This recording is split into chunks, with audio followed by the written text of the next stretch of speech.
열왕기하 12장 17절부터 21절입니다.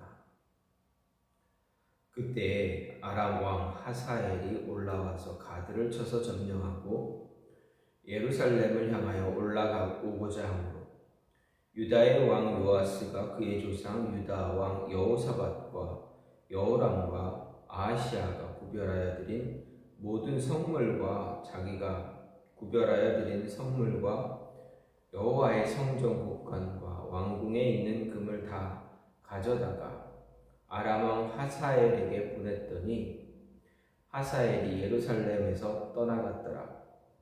요아스의 남은 사적과 그의 행한 모든 일은 유다 왕 역대 지략에 기록되지 아니하였느냐.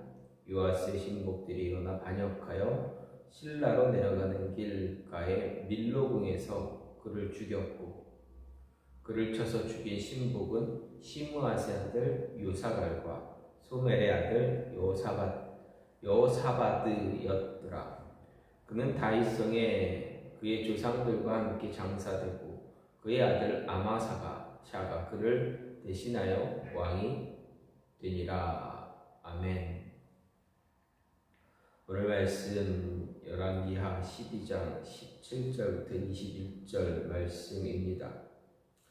오늘 본문은 요아스의 통치에 대한 그런 평가가 이루어졌고 성전을 수리했던 그 모습에 이어서 그 기록에 이어서 아람 왕 하사엘이 예루살렘을 침범합니다. 그리고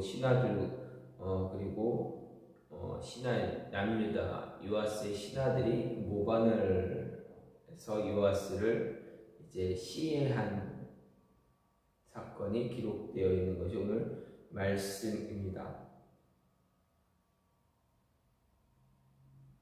오늘 이런 말씀을 좀 간략하게 보게 되면 17절부터 18절, 17, 18절은 요아스가 아람 왕 하사엘이 예루살렘에 침범하자 이제 자신을 비롯해서 성왕들이 성전에 바친 선물 그리고 성전과 왕궁에 있는 모든 금을 다 취해서 다 가지고 누구에게 갖다 줍니까? 아람 왕 하사엘에게 갖다 줍니다. 그래서 겨우 위기를 모면하는 그런 모습이 나타납니다. 19절부터 21절 말씀은 요아스의 신하들이 모반을 일으켜 그의 왕 요아스를 시해함으로 인해서 그의 아들 아마샤가 이어서 남유다의 9대 왕이 되었다라는 걸 말하고 있습니다. 한편 오늘 말씀에서는 언급되고 있지는 않지만 하사엘이 예루살렘을 쳐들어온 것은 요아스의 타락, 요아스가 종교개혁 대제사장 여호야다와 함께 종교개혁을 입지 않았습니까? 종교개혁을 해서 남유다의 모든 것들을 다 바꿉니다. 우상숭배의 모습들을 다 바꿉니다. 하지만 어떻게 됩니까? 나중에 그 모습이 변했다라는 것입니다. 말씀을 열왕기 기자는 그것을 기록하고 있지는 않지만 역대기를 보게 되면 요아스가 어떻게 하나님 앞에서 타락했는가를 나타내고 있습니다. 대제사장 여호야다가 죽자 이제 여호와의 전을 버리고 아세라상을 섬기는 그러한 모습을 갖습니다. 그리고 여호야다의 아들로서 당시의 제사장이었던 스가랴가 요아스의 잘못을 지적하니 어떻게 합니까?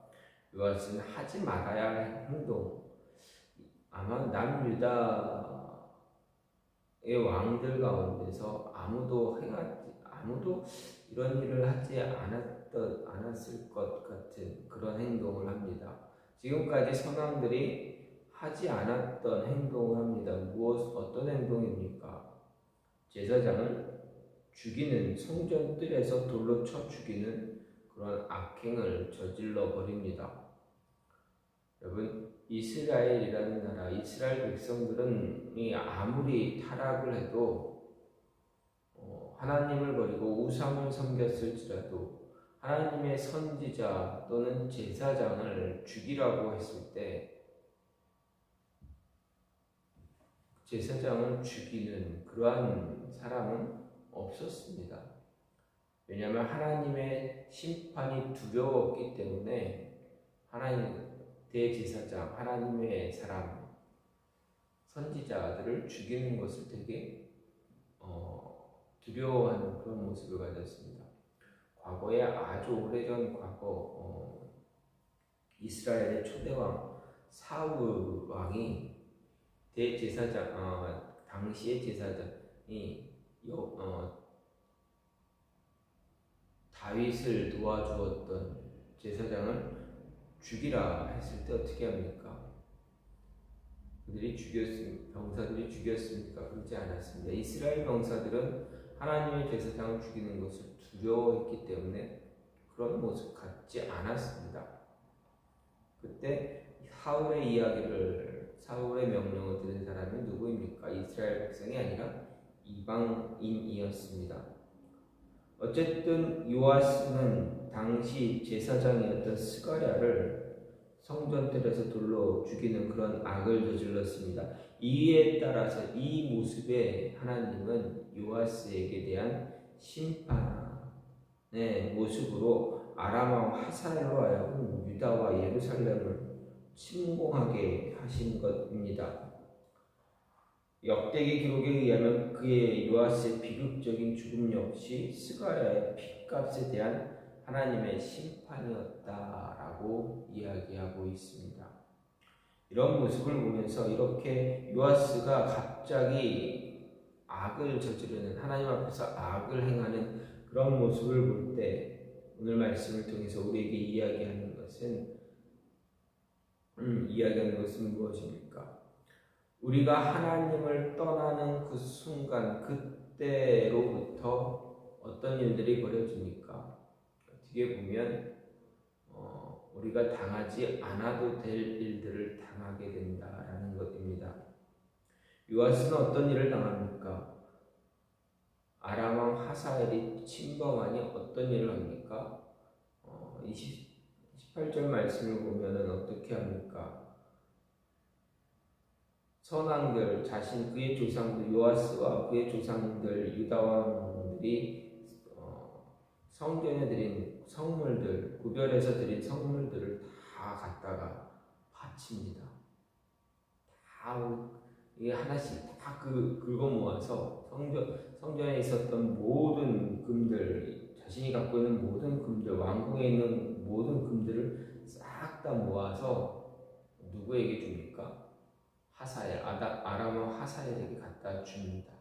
이게 얼마나 비참한 모습입니까? 목숨을 구걸하기 위해서 하나님께 드려졌던 모든 것들을 싹 가져다가 이방 나라 왕에게 갖다 주는 것, 얼마나 비참합니까? 어떻게 보면 굴욕적인 그런 모습입니다.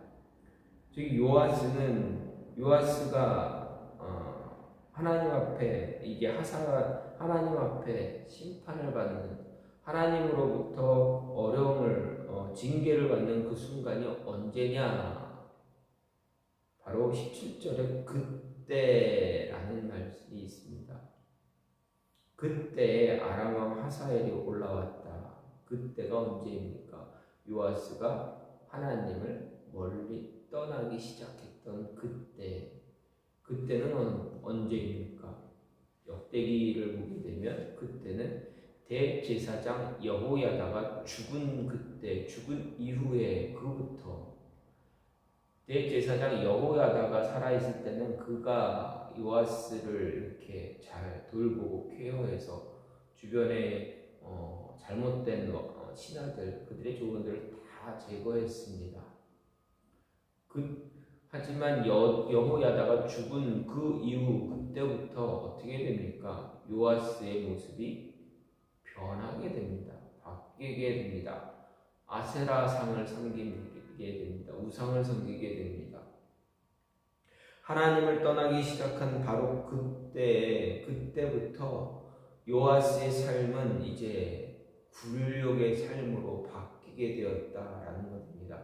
하나님을 섬겼던 그때는 어떻습니까? 그때는 정말 요아스를 어떻게 할 수 없는 그런 남유다를 어떻게 할 수 없는 모습이었습니다. 왜 그렇습니까? 하나님이 지켜주셨기 때문입니다. 하나님이 남유다 요아스를 지키시기 때문에 아람 하사엘이 어떻게 할 수가 없습니다. 아무리 군대가 힘이 있고 그 나라가 강대국이어도 하나님 앞에서 하나님과 싸워봐야 그 싸움이 되겠습니까? 하나님의 손짓 한 번이면 이 아람이라는 나라는 그냥 무너지게 됩니다. 그러면 이 나라는 아무 소용이 없습니다. 하나님과 대적해봐야 아무 소용이 없는 것입니다. 그런데 그런 모습이 아니라 아람 왕 하사엘이 유다를 침공했는데 유다를 침공했습니다. 즉 하나님을 떠난 그때부터 요아스는 이제 그가 아람 왕 하사엘뿐만 아니라 누가 쳐들어와도 굴욕을 당할 수밖에 없는 그런 모습이 되었다라는 것입니다. 따라서 우리는 하나님을 떠나지 않아야 한다. 그리스도인이 하나님을 떠나서 하나님을 버리고 다른 곳으로 세상으로 나가면 그 순간부터 우리는 굴욕적인 삶을 살 수밖에 없다라는 것입니다.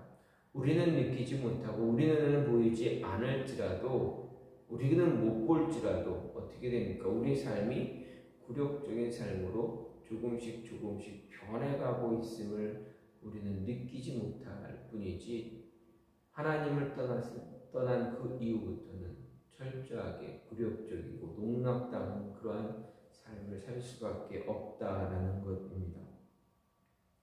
또한 오늘 말씀을 보면 아람 왕 하사엘에게 그 모든 선물을 보냈더니 그가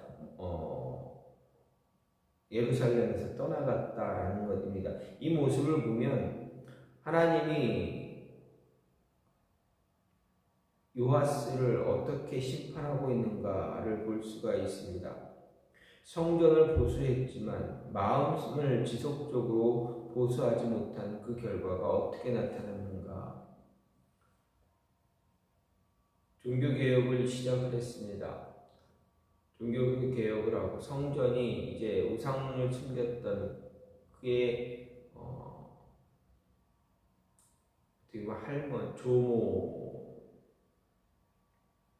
할머니였던 아달랴가 잠시 통치 6년간 남유다를 통치했을 때 우상을 섬기면서 하나님의 성전을 회파하고 망가뜨렸던 그 모습을 그랬던 성전을 보수했습니다.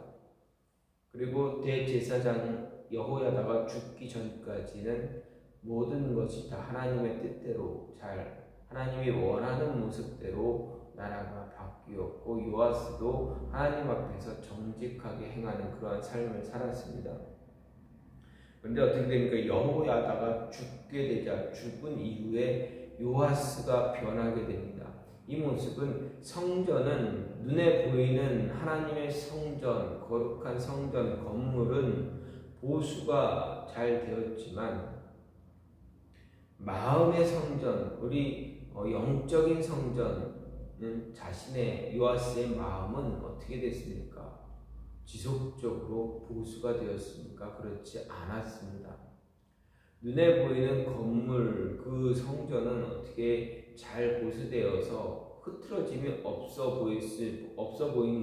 없어졌지만 요아스의 마음, 그 심령의 성전은 어떻습니까? 조금씩 흔들리게 됩니다. 깨어지게 됩니다. 보수되지 못합니다. 하나님을 향한 그의 믿음이 흔들리기 시작합니다. 주변에 어떤 신하들의 어떤 요구들, 왕권을 강화해야 되는데 제사장에게 힘이 있었던 그 시대, 이제 여호야다 그 대제사장이 죽었으니 이제 왕권 다시 회복해야 되지 않느냐라는 그런 입에 발린 사탕발림에 요아스가 마음을 빼앗겼다면 어떻게 됐습니까? 그 마음의 성전은 이제 무너지기 시작했다라는 것입니다.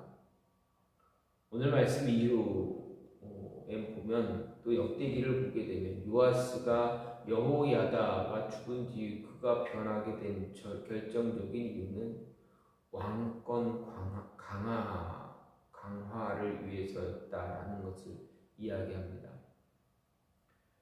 진정한 왕권 강화는 어떻습니까? 하나님을 더 붙잡아야만 합니다. 그런데 하나님이 아닌 자신의 힘, 군사의 힘, 백성의 힘을 붙잡고 사람의 힘을 믿고 그 사람의 힘을 붙잡으려고 했을 때 어떻게 됐습니까? 하나님 앞에서 하나님을 떠나는, 하나님과 멀어진 그러한 모습을 갖게 되었다라는 것입니다. 사람의 힘을 의지하기 위해서 왕을 세워달라고 했던 과거 이스라엘의 모습은 어떻습니까? 그들도 마찬가지였습니다. 왕을 세우고 난 뒤 하나님이 아닌 인간의 왕을 섬기겠다라고 얘기한 뒤 그때부터 이스라엘은 더욱더 타락했다라는 것입니다. 북이스라엘의 경우만 하더라도 선한 왕이 나타납니까? 그렇지 않습니다. 엘리사에 의해서 하나님께서 오므리 왕조를 심판하기 위해서 세운 예후가 하나님을 섬겨야긴 했지만 어땠습니까? 나중에는 역시 금송아지를 섬겼습니다. 온전히 하나님만 섬기지 못했던 왕이 되어집니다. 하나님을 섬기다가도 이제 하나님 떠나버리는, 왕권을 강화하게 자기의 힘을 더 강하게 하기 위해서 하려고 했던 모든 모습들은 어떻게 됩니까? 하나님을 떠나는 그 순간부터는 모든 것이 다 망가지게 되었다라는 것을 볼 수가 있습니다. 마음의 성전, 심령의 성전을 온전히 보수하지 못하게 되면 하나님을 바르게 섬기지 못하게 되고 그로 인해서 징계를 받을 수밖에 없다라는 이야기입니다. 그러면 왕권 강화는 무엇을 해야 됩니까? 어떻게 하면 왕권이 강화될 수가 있습니까? 하나님 뜻을 버리지 말고 하나님만 붙잡으면 됩니다. 하나님을 버리고 인위적으로 힘을 강하게 하려고 한다면 아무 소용이 없다는 것이 오늘 말씀의 내용입니다. 그래서 하나님이 아니면, 하나님을 떠나는 그때부터 우리는 어떻게 보면 굴욕적인 삶을 살기 시작하게 되고 조롱거리가 되어질 수밖에 없고, 또 그때부터 우리는 하나님의 심판, 징계, 징벌이 우리에게 주어지기 시작한다라는 것입니다. 하나님을 떠나는 그 순간부터 어떤 조짐들이 이제 조금씩 시작되어질 것이다. 따라서 이 말씀은 우리에게 참 두려운 말씀이기도 합니다. 하나님 떠나지 말아야 하는 이유를 이야기합니다. 두려운 말씀이 될 수도 있고 하나의 경고의 말씀, 우리에게 바른 길을 갈 수 있는 제시해주는 그런 말씀이 되기도 한다라는 것입니다. 그리스도인들은, 저와 여러분은 하나님 벗어나면 안 됩니다. 벗어나는 그 순간 어떤 일이 어떻게 일어날지 모른다. 당장은 아닐지라도 분명 어떤 일들이 우리 주변에서, 내 주변에서 일어날 것이다 라는 것입니다.